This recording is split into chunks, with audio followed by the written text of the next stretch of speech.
Welcome back to a social science class. Today we'll be continuing with the same chapter, that is the making of the national movement 1870s to 1947. So let's start with the march to Dandi.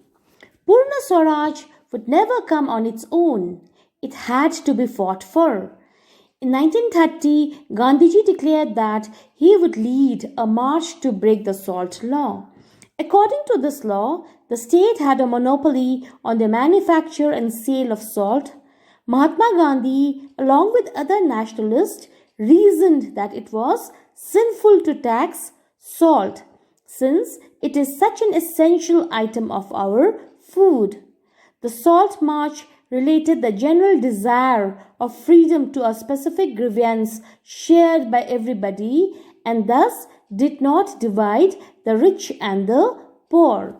Gandhiji and his followers marched for over 240 miles from Sabarmati to the coastal town of Dandi, where they broke the salt law by gathering natural salt found on the seashore and boiling seawater to produce salt.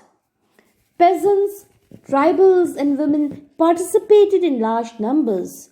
A business federation published a pamphlet on the salt issue. The government tried to crush the movement through brutal actions against peaceful satyagrahis. Thousands were sent to jail. The combined struggles of the Indian people bore fruit when the Government of India Act of 1935 prescribed provincial autonomy, and the government announced elections to the provincial legislatures in 1937. The Congress formed governments in 7 out of 11 provinces.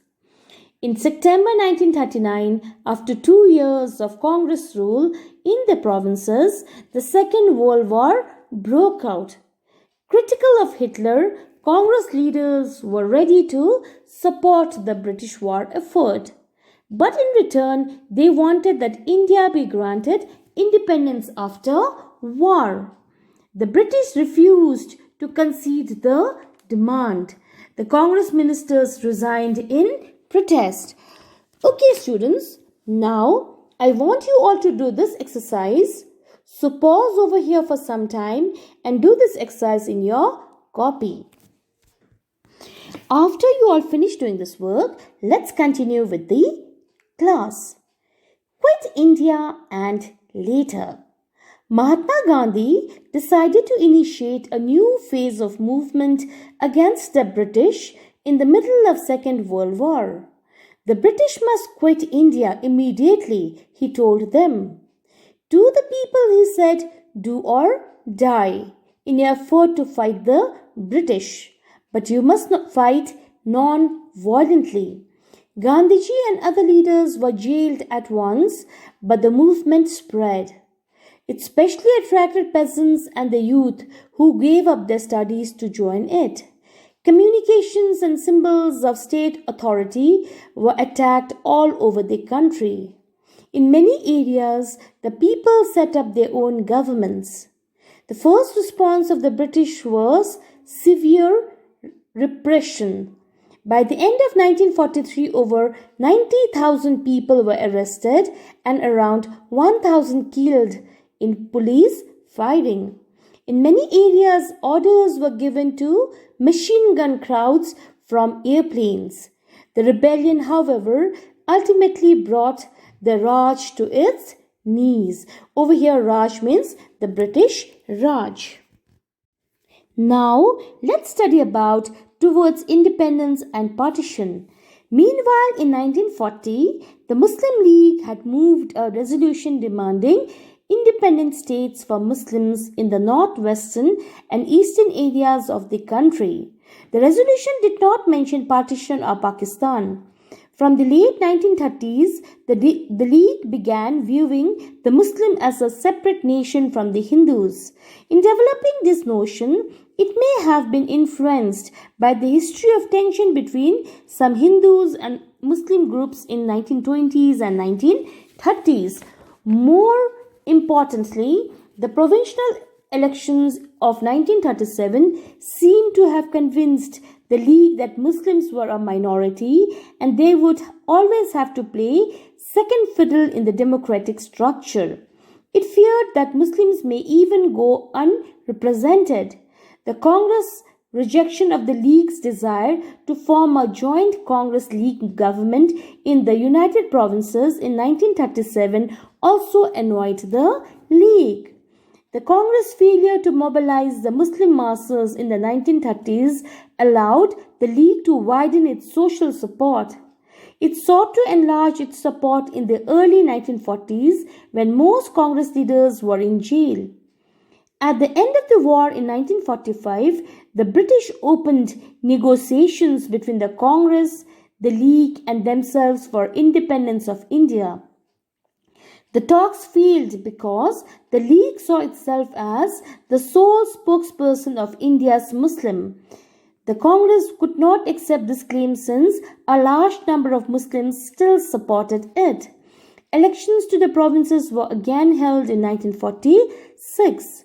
The Congress did well in the general constituencies, but the League's success in the seats reserved for Muslims was spectacular.